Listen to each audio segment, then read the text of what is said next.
Vamos continuar nosso estudo aqui, meus irmãos. A Arca da Aliança, conforme está escrito em Êxodo 25:10 e Hebreus 9:4. A arca era uma caixa de madeira de cetim, coberta de ouro por dentro e por fora. O comprimento era 2,5 côvados. A largura, 1,5 côvado e a altura, 1,5 côvado. Acredita-se que essas dimensões correspondiam a 1,25, 0,75, 0,75 e a largura e a altura eram iguais. O comprimento, olha que coisa tremenda. O comprimento é a eternidade de Deus. Olha que coisa linda. O comprimento da arca simboliza a eternidade de Deus. A altura, a divindade. A largura, a misericórdia, que se estende a todos os pecadores. Não há limite para Deus. Deus quer que todos se salvem e venham ao conhecimento da verdade.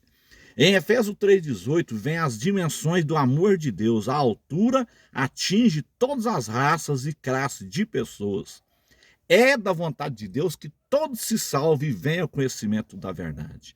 É o amor de Deus no espaço, o cumprimento, o amor de Deus no tempo, desde Adão até o fim dos tempos. Desde Adão até o fim dos tempos. A altura simboliza a divindade, santidade e onipotência. A profundidade e a misericórdia por meio do perdão oferecido ao pecador, mais aprofundado na impureza e na maldade. Para o maior pecador, Jesus é o maior salvador. A arca tinha em seu interior um pouco de maná, a vara de Arão que floresceu e as tábuas da lei, conforme Hebreus 9:4. Quando Salomão edificou o templo, só havia na arca as duas tábuas da lei, 1 Reis 8:9.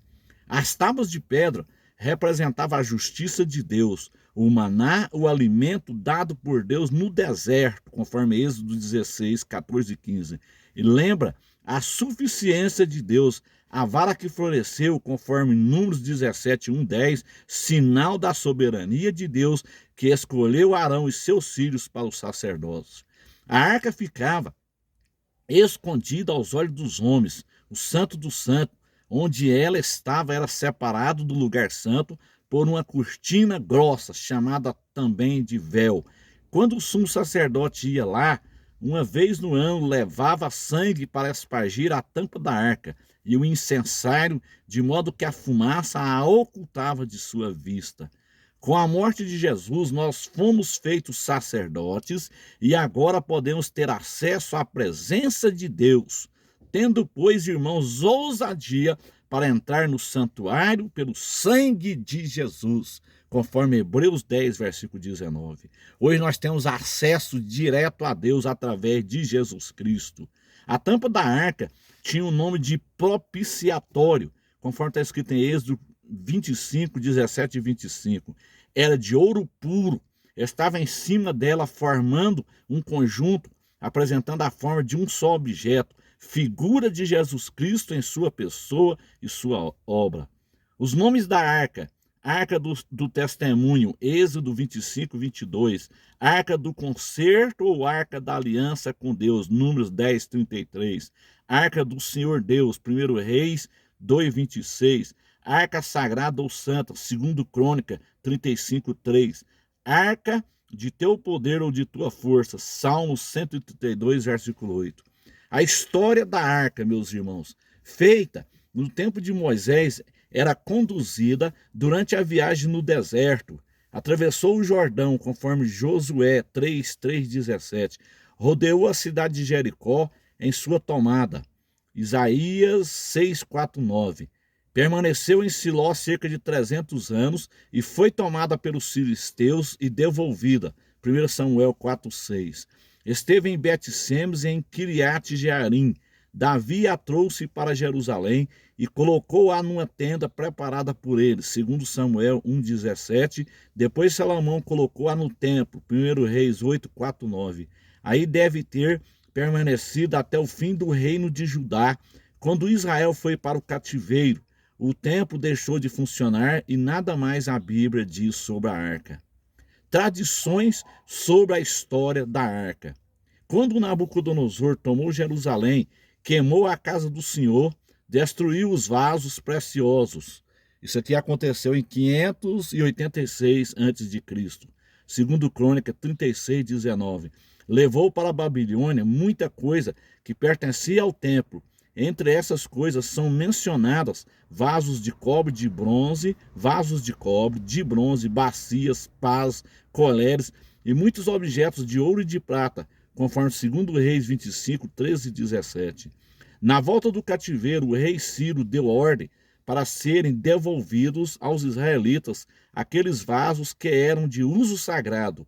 Esdras, estando à frente do povo, recebeu e levou para Jerusalém aquelas coisas que o rei mandou entregar, conforme está escrito em Esdras 1, 7 e 11. Não há qualquer referência à arca na lista de coisas destruídas ou levadas por Nabucodonosor, nem entre as coisas devolvidas a Esdras. A pergunta é, para onde foi a arca? Existem muitas especulações para onde foi a arca. A Bíblia não diz nada sobre isso, mas entre os judeus e cristãos existem várias tradições e opiniões sobre o fim da arca. Os judeus têm notícia da arca até o tempo do rei Josias. Depois daquele tempo, nada mais sabem.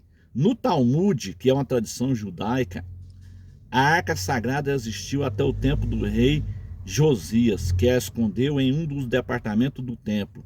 Isso está escrito no Talmud, na página 142. Há um pensamento de que ela desapareceu para sempre, baseado na profecia de Jeremias. A arca do conselho do Senhor nem lhes virá ao coração, nem dela se lembrarão, nem a visitarão. Jeremias 3,16b. Esta passagem se refere à restauração de Israel, quando Jerusalém será o trono do Senhor e Deus criar novos céus e nova terra. Ver Isaías, capítulo 65, 17 e 18. Se a profecia de Jeremias tem sentido literal, tem razão esta ideia. Não conhecemos outras passagens para confirmar. Uma tradição judaica afirma que, desde o cativeiro babilônico, a arca está sepultada e um dia será descoberta. Outra também judaica diz que um bloco de pedra foi colocado sobre o lugar onde estava a arca. No livro apócrifo de Macabeus, eu gostaria que os irmãos lessem isso aqui em Macabeus, isso aqui é muito importante para nós. Eu tenho esse livro aqui em casa, em uma Bíblia católica. No livro apócrifo de Macabeus, você só vai encontrar Macabeus em uma Bíblia católica, meus irmãos. No livro apócrifo de Macabeus, há uma história que dá lugar a essas duas explicações dos judeus. Diz ali que o profeta Jeremias, sabendo então da invasão de Nabucodonosor no ano 586, ele levou então... O que Jeremias faz? Na tradição diz assim, lá no Macabeus: levou a arca, a tenda e o altar de incenso para o monte onde Moisés subiu para ver a herança de Deus, colocou numa caverna e fechou a entrada, de modo que ninguém pode entrar. Disse ainda o profeta que aquele lugar ficaria desconhecido até quando Deus congregar o seu povo. Está escrito em 2 Macabeus, capítulo 2, 4, 7. Esta história não tem valor espiritual, mas pode ter significação. Era então tradição judaica do tempo dos Macabeus. Jeremias era sacerdote, assim tinha autoridade para lidar com a arca. Sabendo ele que Jerusalém seria tomada, poderia ter escondido a arca. Isso aqui é muito forte, isso aqui. A arca da aliança, ela pode estar debaixo do monte Gólgota. Ela pode estar lá.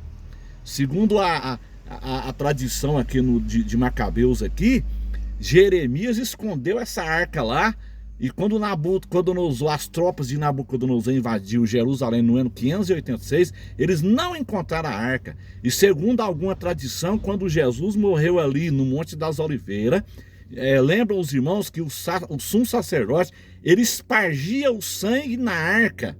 E segundo a tradição, o sangue de Jesus escorreu naquelas pedras e caiu em cima da arca da aliança.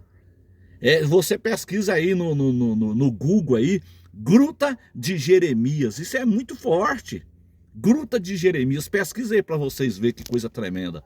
Segundo a tradição, Jesus morreu ali no Monte Gólgota, quando deu aquele tremor de terra ali, que que rasgou o véu do templo, aquelas pedras se fenderam ali, o sangue de Jesus escorreu e desceu e caiu em cima da Arca da Aliança.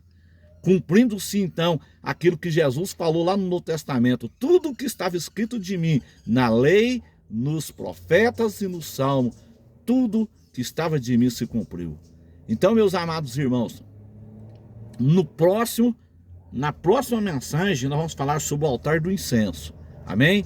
Na próxima mensagem, dando continuidade a essa mensagem, nós vamos falar sobre o altar do incenso.